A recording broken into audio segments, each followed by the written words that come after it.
اور دوسری شرط یہ ہے کہ جس عورت نے اس کو بچڑا بنایا ہے مجھے اس کو سزا دینے کی اجازت دے دیجیے۔ پھر میں نے اس کی دونوں شرطیں منظور کر لیں۔ لڑکی اٹھی اور پھر ایک برتن میں پانی لیا، پھر اس پانی پر کچھ پڑا اور پھر بچڑے پر پھینکا اور ساتھ ہی بچڑا انسانی شکل میں آ گیا۔ میں نے اپنی لڑکی کو سینے سے لگا لیا۔ اسی وقت اس لڑکی کی شادی اس سے کرا دی۔ بعد میں فوراً اس لڑکی نے اپنے جادو سے میری بیوی کو ہرنی بنا دیا۔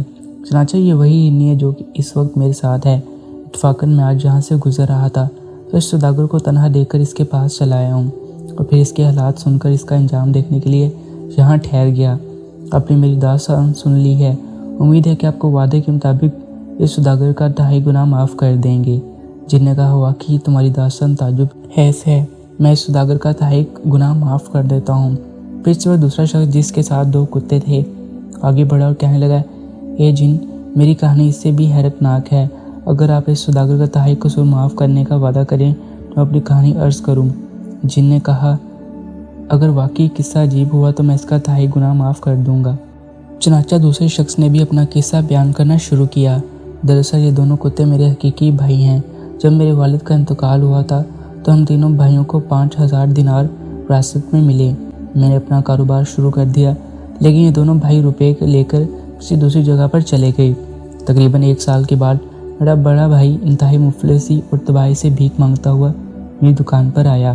میں نے اپنے بھائی کو پہچان کر نہایت ادب سے بٹھایا، اس کی داستان مصیبت سنی، پھر میں نے اسے 1,000 دینار دے کر دوبارہ بڑا کام شروع کروا دیا۔ پھر اس کے بعد کچھ دن بعد میرا دوسرا بھائی بھی پریشان حالت میں میرے پاس پہنچا۔ پھر جہاں تک ہو سکتا تھا میں نے اس کی بھی مدد کی، اس کو بھی 1,000 دینار دے کر تجارت شروع کروا دی۔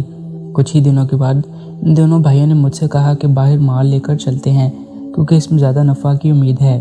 میں نے اس بات پر انکار کر دیا، لیکن دونوں نے اتنا اصرار کیا کہ مجھے مجبوراً ہو کر تیار ہونا پڑا۔ لیکن جب مال کی ریت کا وقت آیا تو معلوم ہوا کہ دونوں بھائی میرا دیا ہوا سرمایہ بھی برباد کر چکے ہیں۔ خیر میرے پاس اس وقت 6,000 دینار موجود تھے۔ 3,000 کا مال تجارت میں خریدا اور ہم تینوں بھائی سفر پر روانہ ہو گئے۔ 1 ماہ کے سفر کے بعد ہم ایک شہر میں پہنچ کر ہم نے اپنا مال منگوایا، منافع پر فروخت کر دیا۔ وہاں سے دوسرا مال خرید کر واپس چلنے کے لیے سمندر کے کنارے پر آ گئے، لیکن اس سے پہلے کہ جہاز پر سوار کر لیا، میری بیوی نے بے حد فرما بردار اور بڑے ہی نیک خصلت تھی، مجھے اس سے محبت ہوگی، لیکن نہ جانے کیوں میرے یہ دونوں بھائی ہم سے حسد کرنا شروع ہو گئے۔ چنانچہ ایک دن موقع پا کر ان دونوں نے مجھے اور میری بیوی کو سمندر میں پھینک دیا، لیکن میری بیوی جو حقیقت میں ایک پری تھی مجھے بچا لیا اور کہنے لگی، تمہیں دیکھ کر مجھے خیال آیا تھا کہ تمہارا امتحان لینا چاہیے کہ تم کو غریبوں اور مصیبت زدوں کا بھی خیال ہے کہ نہیں۔ چنانچہ میں ایک پریشان لڑکی کی حالت میں تمہارے پاس آئی ہوں۔ چونکہ تم نے اس وقت میرے ساتھ بہت شریفانہ سلوک کیا ہے، اس لیے میں تمہیں کچھ انعام بھی دینا چاہتی ہوں۔ یہ میری خوشی ہے، لیکن تم پر تمہارے بھائیوں نے ظلم کیا ہے، لہٰذا اس کی سزا بھی انہیں ضرور ملے گی۔ میں نے کہا، بے شک ان کا قصور تو بہت سنگین ہے، لیکن آخر یہ میرے بھائی ہیں، اس لیے میں چاہتا ہوں کہ تم انہیں سخت سزا نہ دو بلکہ ان کو سمجھاؤ کہ وہ آئندہ ایسا نہ کریں۔ پری نے میری بات مان لی۔ پھر اس کے بعد اس نے ذرا سی بھی دیر میں مجھے میرے مکان میں پہنچا دیا اور غائب ہو گئی۔ شام کو جب میں گھر آیا تو دیکھا 2 کتے زنجیر سے بندھے ہوئے گھر میں بیٹھے تھے۔ مجھے ان کو دیکھ کر بہت تعجب ہوا۔ پھر وہ دونوں کتے میرے قدموں میں بیٹھنے لگے۔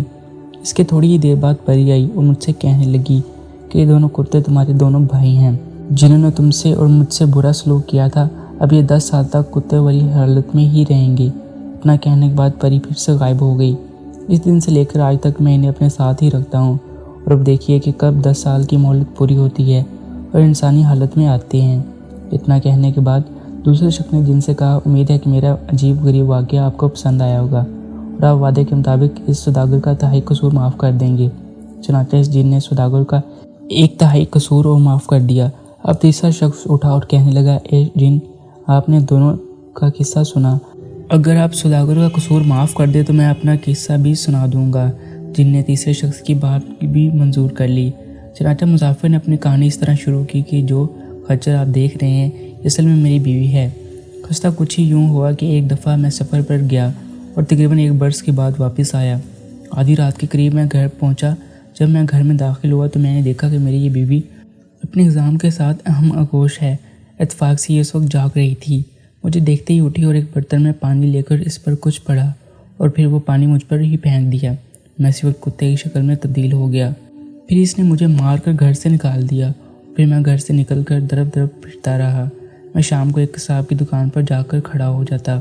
وہ کچھ ہڈیاں میرے آگے ڈال دیتا اور میں نے کو کھا کر اپنا پیٹ کی آگ بجھا لیتا۔ ایک روز قصاب حسب معمول دکان بند کر کے چلا گیا تو میں بھی اس کے پیچھے پیچھے روانہ ہو گیا۔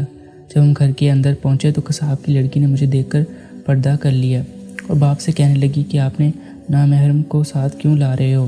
قصاب نے ادھر ادھر دیکھ کر کہا کہ یہ جو کتا ہے آپ کے ساتھ آیا ہے دراصل ایک انسان ہے، اس کی بیوی نے جادو سے کتا بنا دیا ہے۔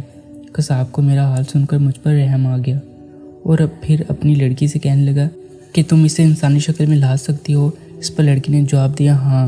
قصاب نے کہا پھر اس انسان کو بنا دے، بیچاری بڑی مصیبت میں گرفتار ہے۔ چنانچہ اس لڑکی نے کچھ پڑھ کر مجھ پر پھونک دیا اور ساتھ ہی میں اپنی اصلی حالت میں آ گیا۔ پھر میں اس لڑکی سے دست بستہ ہو کر عرض کیا کہ آپ کا بڑا احسان ہے جو میں عمر بھر نہیں بھول سکتا، لیکن کرم اور کیجیے، مجھے کوئی تدبیر بتا دے کہ میں اپنی ظالم بیوی کو بھی سزا دے سکوں۔ لڑکی نے کہا اچھی بات ہے۔ پھر اس نے کچھ پانی دم کیا اور مجھے دے دیا اور کہا کہ جب تمہاری بیوی سو رہی ہو تو یہ پانی اس پر ڈال دینا، جس سے بھی جانور کے بننے کا حکم دو گے وہی جانور بن جائے گی۔ پھر میں نے پانی لے کر گھر گیا اور اپنی بیوی پر پانی پھینک کر اسے نچری بننے کا حکم دیا، پھر وہ نچری ہی بن گئی۔ تب سے لے کر آج تک میں اسے اپنے ساتھ ہی رکھتا ہوں۔ جن کو یہ قصہ بہت پسند آیا ہے پھر اس نے سوداگر کو سارا قصور ہی معاف کر دیا۔ تو گائز یہ تھی ہماری آج کی ویڈیو، امید ہے آپ لوگوں کو پسند آئی ہوگی۔ اگر آپ لوگوں کو پسند آئے تو ہمارے چینل کو لازمی لائک شیئر سبسکرائب کریے گا۔ ملتے ہیں نیکسٹ ویڈیو میں، تب تک کے لیے اللہ حافظ۔